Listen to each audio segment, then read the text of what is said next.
네, 기술적 분석입니다. 자, 시장 상황 빠르게 한번 살펴보도록 하겠습니다.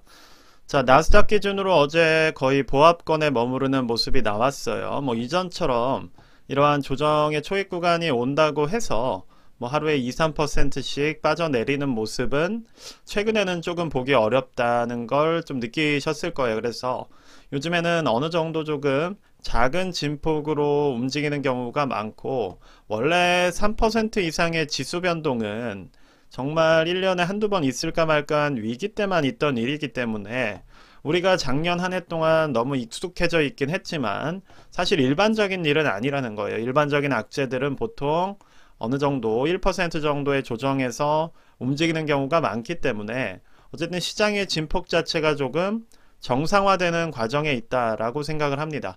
그래서 우리가 너무 극단적인 뷰, 뭐 이전에도 CPI나 FOMC 때도 보셨겠지만 지수가 큰 틀에서 움직이지 않았어요. 그쵸? 이전에는 뭐 CPI 같을 때는 뭐 마이너스 4%도 뜬 적이 있고, 그쵸? 뭐 심지어 플러스 뭐 4, 5%까지도 올라가는 적도 있었는데, 지금은 이제 그런 정도의 변동성은 어느 정도 흡수가 됐다는 겁니다. 자, 그래서 우리가 그러한 극단적인 뷰를 생각하기보다는, 자, 이번에 조정이 오더라도 지수 기준으로 한 5% 정도의 조정이 올 수 있다. 즉 5% 정도의 조정이 올 수 있기 때문에, 뭐 예를 들어서 지금 우리가 12,000포인트 정도의 위치를 하고 있다고 한다면, 자, 5%라고 하면 600포인트 정도가 되겠죠. 그래서 자, 600포인트 정도의 조정이 올 수 있다 정도로만 생각을 해주시면 되는 겁니다. 자, S&P 500 같은 경우도 한 5% 정도의 조정 구간이 올 것으로 보여요. 그래서 지금 현재 뭐 4,100포인트 정도 되니까 한 200포인트 내외의 조정이 와서 한 4,000선 정도 이렇게 터치하고 올 수 있는 흐름. 그러니까 이 정도의 조정은 사실 뭐 어느 정도의 진폭이나 파동으로 봤을 때 우리가 막 대피를 한다거나 뭐 그럴 수준의 파동은 아니라는 거예요. 자, 그렇기 때문에 우리가 너무 극단적인 포지셔닝, 자, 이럴 때의 포지셔닝을 가져가게 된다면 사실상 수수료라던가 거래 비용이라던가 세금이라던가 부수적인 비용 자체도 많이 늘어나게 되고, 사실상 매도는 적게 매수는 여러 번 하는 것이 좋습니다. 왜냐하면 모든 세금이나 수수료는 매도를 할 때 거의 정산이 되기 때문에 우리가 매수 과정은 조금 길게 가져갈 수 있다 하더라도 매도 자체는 짧고 강하게 가는 게 유리하다는 거예요. 그런 측면에서 봤을 때 우리가 잦은 매도를 하지 말라고 저는 계속 말씀을 드리고 있는 겁니다. 자, 이전 같은 이제 시장에서 본다면, 자, 일단 우리가 그럼 언제쯤에 또 추가적인 매수를 해야 되느냐? 이번에 뭐 가지고 있는 보조지표로 한번 간단히 말씀을 드려볼게요.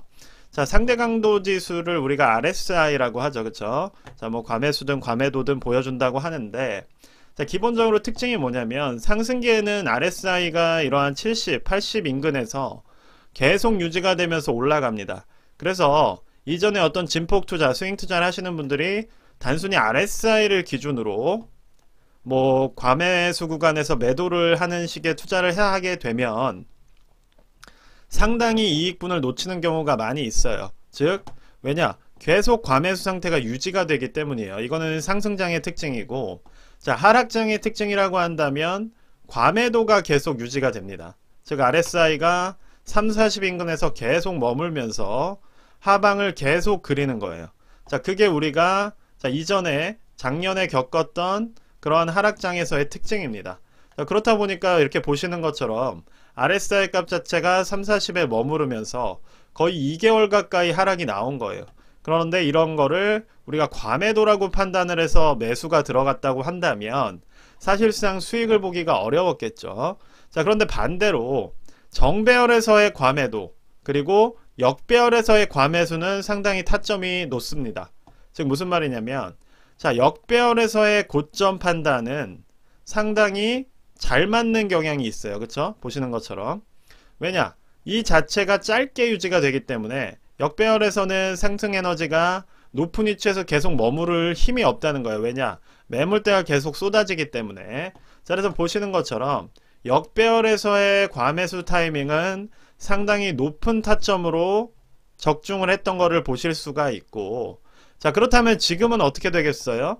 정배열 상황에서의 매수 타이밍은 RSI가 상당히 타점이 높을 수가 있다는 겁니다.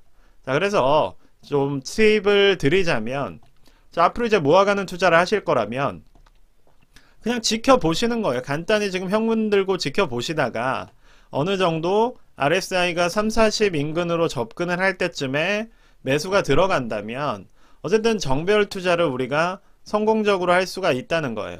반대로 이게 역배열로 또 바뀌면서 RSI가 무너져 내린다면 그때는 손절을 쳐야겠지만, 일단 우리가 정배열 투자에 지금 현재 들어가 있는 상황이라면 이런 식의 투자법도 괜찮은, 어떠한 쉬우면서도 일관성 있는 그러한 투자 원칙을 만드는 하나의 방법이 될 수가 있다는 겁니다.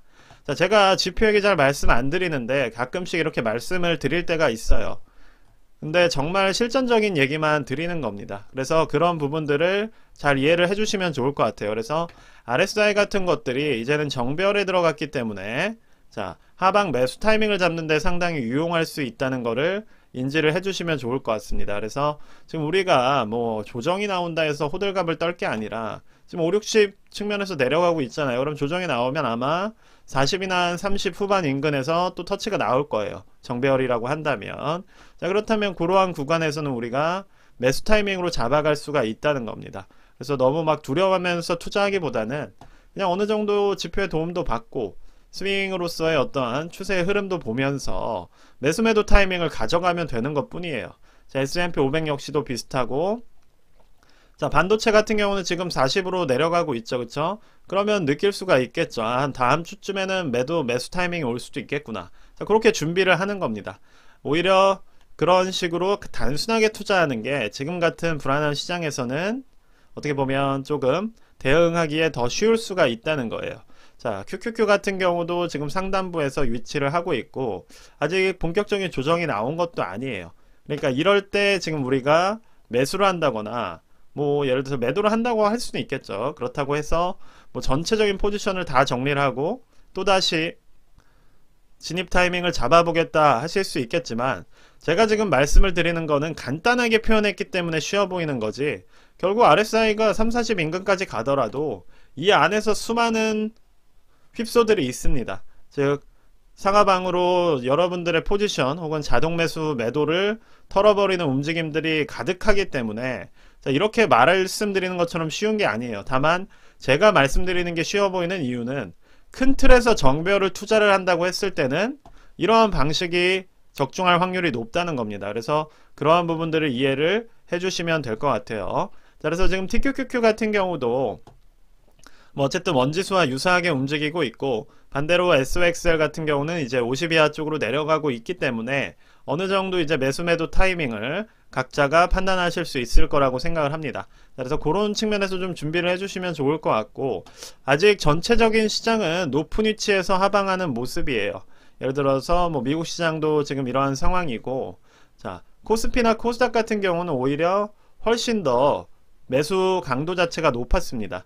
자, 그럼 이렇다고 해서 이게 더 하락폭이 클 거냐? 그건 아닐 수가 있다는 거예요. 나스닥이 예를 들어서 50에서 30으로 조정을 받는다면 코스닥 같은 경우는 뭐 70에서 40으로 조정을 받을 수가 있겠죠. 어차피 나스닥이 반등이 나오면 코스닥도 반등이 나오는 게 거의 일반적이었기 때문에 우리가 뭐 국내 주식 자체가 지금 에너지가 좋다는 거예요. 그만큼 올라갈 때 더 시원하게 올라간다는 겁니다. 예를 들어서 미국 주식이 2% 올라가면 한국 주식은 4%가 올라가고, 실제로 그러한 시장들이 나왔었죠. 그래서 지금 뭐 항상 미국 주식이 답이다라고 하는데 오히려 지금은 신흥국들이 훨씬 더 수익률이 좋아요. 자, 그런 측면들도 이해를 하시면서 미국 투자를 하셔야 된다는 겁니다. 자, 그래서 지금 현재 기준으로는 코스피나 코스닥 역시도 조정으로 들어가는 초입이다. 심지어 뭐 코스닥은 거의 80 가까이 RSI가 올라갔던 상황이기 때문에 단기간으로 짧고 강하게 뺄 수가 있습니다. 자, 그래서 40에서 50 정도, 자, 조정이 나올 수 있는 구간이다.